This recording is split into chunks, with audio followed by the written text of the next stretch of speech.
Hi, and welcome to the Eczema Podcast, where you'll learn tips, products, and natural eczema remedies from Abby, registered holistic nutritionist and founder of PrimePhysiqueNutrition.com. Here's your host of the Eczema Podcast, Abby.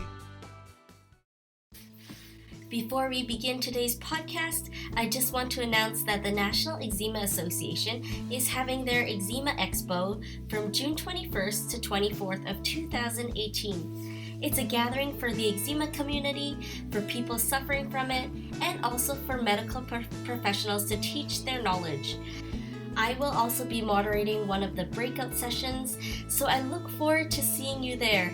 If you'd like to learn more about the expo, then visit nationaleczema.org. Now for today's podcast. So hi everyone, I am here with Dr. Peter Leo. You may have seen him from one of my podcast episodes that I've done. I've done 2 with him, and today we are going to talk about pregnancy and eczema. And Dr. Leo is very well-versed in eczema, and he's a dermatologist, and I know that he works with a lot of eczema patients. So thank you so much, Dr. Leo, for being here today. It's my pleasure. Thank you for having me. No problem. So I know a lot of people are really curious to see how the linkage between pregnancy and eczema is and how it actually works, because sometimes people flare up and then sometimes people don't during pregnancy. So I guess I just wanted to talk a little bit more about this with you and to find out more about it.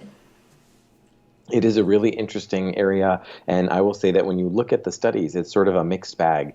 About half the patients seem to get better or stay the same, and the other half gets worse and stays the same. So it's sort of this even split. And in my experience, that really does fit with sort of my clinical experience. When patients say, "What do you think is going to happen?" I say, I just don't know. It might be not much different. It might get really bad. Or some people, the lucky ones, really go through a really nice remission phase and they're just totally blissful and happy during their pregnancy. But it's really strange. We don't understand why, because the hormones probably are doing a lot of things at once, and depending on the sort of the type of eczema that somebody has and their particular triggers, it could make it better or worse. So do you find that, let's say, if someone gets better in one trimester, could they possibly get worse in another one? Yes, that is possible. There are a couple of skin conditions that are also associated with pregnancy that can bring out eczema and make it much worse. One of the things that we see is a thing called cholestasis of pregnancy, and that's a terrible itch. The thought is that there's a little bit of slowing down of the movement of the liver and the gallbladder, and so you kind of retain some of these metabolic breakdown products that your body's supposed to be getting rid of, and by retaining them, you get itchy. And so this itch can be a terrible trigger for patients who already have atopic dermatitis or sensitive skin. There's also a thing called atopic eruption of pregnancy, which is sort of a version of atopic dermatitis, but it's a little bit more limited in pregnancy. Many of the patients have a history of AD or something like it, but that can happen. And then, of course, we have a thing called PUP, which a lot of people have heard about, maybe the most common pregnancy-related dermatosis, and it stands for pruritic urticarial papules and plaques of pregnancy, PUPPP. So PUP. Very long word. Very long, yeah. And that's interesting because that usually happens in the 3rd trimester. So people could be doing great, humming along great with their pregnancy, and then in the 3rd trimester, bam, they get these terribly itchy bumps. Usually it starts on the belly, and classically it starts actually in the stretch marks happening on the belly, and it can drive people crazy. And I've had a number of patients who are just miserable. They're so itchy and uncomfortable. If they already have atopic dermatitis, then they're incredibly miserable. It's triggering them. They're scratching and rubbing, and everything's going nuts. Oh no, that sounds really difficult. Mm-hmm. So just if someone flares up in one pregnancy, does that mean that they're going to flare up if they have another pregnancy, or does it change?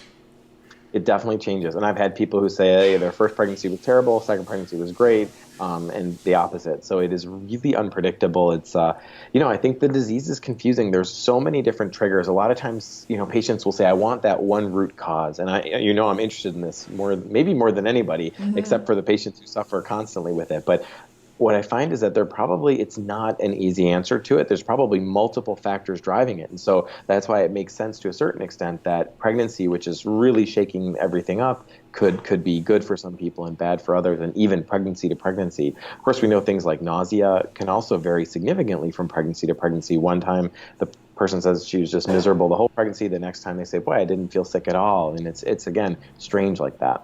Mm-hmm. And we will be back after this quick announcement.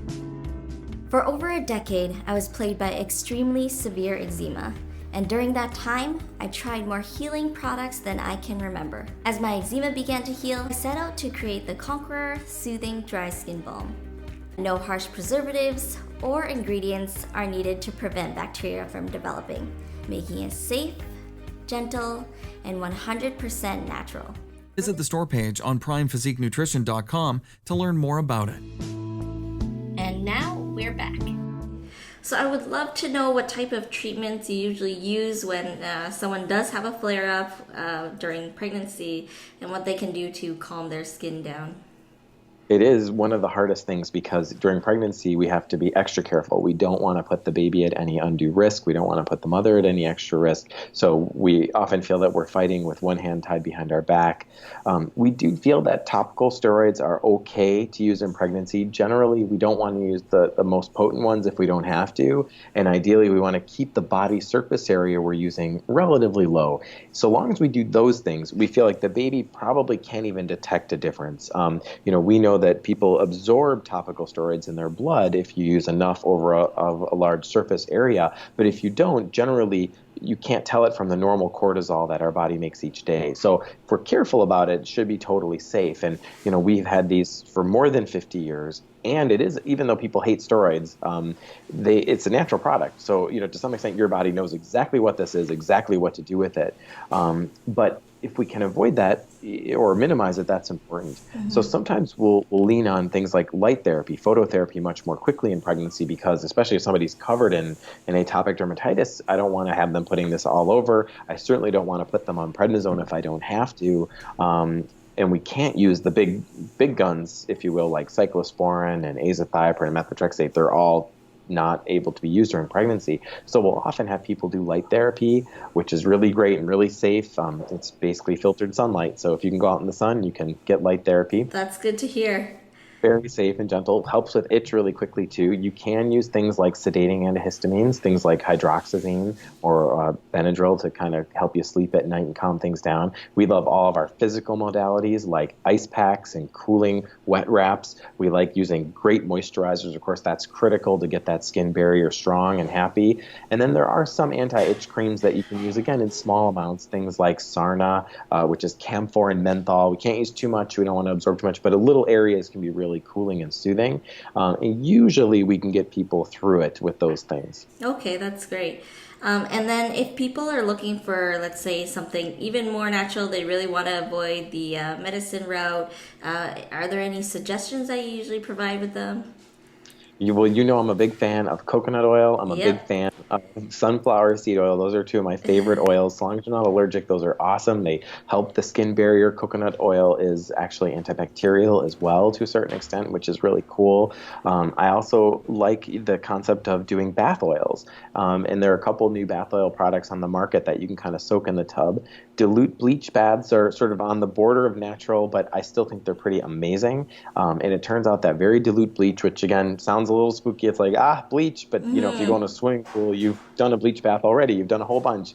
And what's cool about it is that there was a recent paper last year that showed it's not just antibacterial that it's helping. It is actually anti-inflammatory and anti-itch directly. And so it's kind of neat. You can have people just do either a compress if it's just localized areas, or you can have them soak in the tub for a little bit.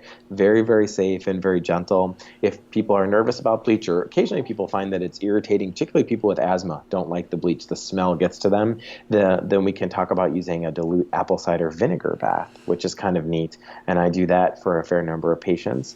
And then for people that want to get really natural and sort of avoid all this kind of stuff, we have a concoction that we've whipped up that is topical vitamin B12. Vitamin B12 is a water-soluble vitamin. It's super duper safe. You can't really overdose on it. And so we've mixed this up in a shea butter base. We call it Pink Magic because it comes out in this really kind of bright, shocking pink color. But it's really good and very, very soothing. Another similar product on the market that you can get more widely available is a product that goes by the brand Fluorisone, which sounds kind of like a cortisone, but it's not. I think they did that on purpose so people would think, oh, this is like cortisone, but it's not. It's a plant extract, and the plant extract is called cardiospermum extract. So anti-inflammatory, anti-itch, very, very safe. And that, again, I'd feel very comfortable with a person who's pregnant to use that on their skin. That's great. So I saw a recent article that said that sunflower seed and olive oil weakens the barrier of the skin.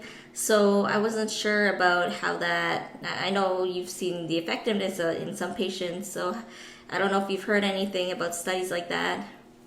I did see that study, and I thought that was a terrible study and really an unfair study. It was super small. It was not powered to look at any clinical findings. What they actually did was they used a surrogate marker for skin barrier. And it's a really crummy marker that is not well studied, and they did this goofy test and said, well, when we put the sunflower seed oil on, the test thing kind of went down. So that would suggest it's bad, and therefore you shouldn't use it. And it's kind of, I was just like, well, so it was very skewed.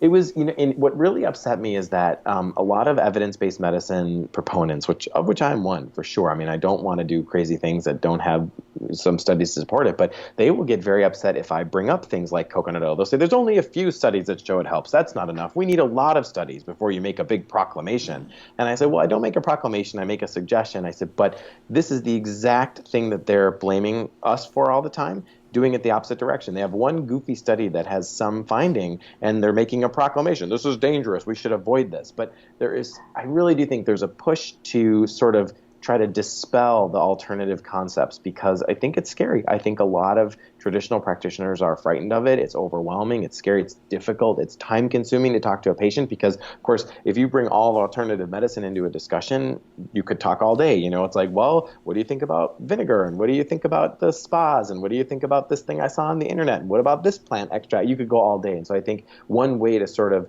get rid of it is just to say, it's bunk, it's garbage, debunk it, get it away from us. And so I think there's that pressure. But to that point, I think sunflower seed oil actually has enough support that it is probably okay. I don't think that's good advice to totally avoid it. And the olive oil, we've talked about before, there are some studies that suggest it may not be good for the skin barrier. So that might be more on point to sort of avoid that one.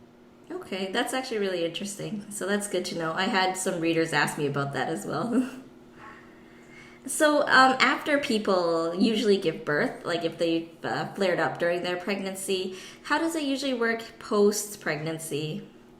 For many people, once they deliver, they feel better very, very quickly. The hormones start to reset quickly. Yes, so hopefully that's going to happen if they're flaring. For a few patients who are unlucky, it does go on and on and on.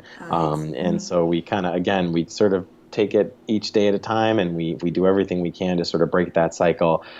My philosophy very much is that you can create a vicious cycle with atopic dermatitis, and that you can also therefore break that cycle. And so if we are aggressive and stop this itch scratch, stop the inflammation, we can really help. And so at the first sign of it, I try to be very aggressive and cool things down, because I am afraid that if we don't, we're going to be going on for weeks or months. Mm-hmm. That definitely makes a lot of sense. So it sounds like we are quite limited to what we can do, but there are some things that can still be done during pregnancy, and it's very individualized for each person as to whether they will flare up or not. But I guess the key is just managing it. Absolutely. Yeah. Do you have any last words of advice for people who might be going through a flare-up during pregnancy? It is always challenging. I think, don't be afraid to reach out, and don't be afraid to use your medicine. As long as your doctor is coaching you through it. I think some patients are just so worried. They say, gosh, I don't want to use anything unnatural during the pregnancy. And I get it. I totally get it. But I think that if, God forbid, the eczema flares up bad enough that you get an infection and are in the hospital getting antibiotics, it's like, my golly, that was probably too far, and we've actually hurt ourselves in spite of trying to help ourselves. So getting on top of it and trying to control it as best we can, I think, is worthwhile and may prevent having to use more dangerous things to the pregnancy. Mm-hmm. That's good advice. I think if it does get to a serious point, even just a little bit of medication might be necessary. Plus the suffering for the poor moms, moms go through a lot of stuff. And so they don't need any more reasons to suffer. They need to be at their strongest and their best, especially when the baby comes out, because then their job, really doubles in intensity. So I think that I want them to be happy and comfortable and healthy and well rested. Yeah, for sure. So thank you so much for speaking on this topic about pregnancy and eczema. It was definitely very useful, and I'm sure it'll help a lot of my listeners as well. So thank you pleasure. so much. Thank you. Thanks for listening to the Eczema Podcast, and stay tuned for our next episode. If you like what you just heard, we hope you'll pass it along to your friends and colleagues. Visit primephysiquenutrition.com for more articles and tips. Thanks for listening.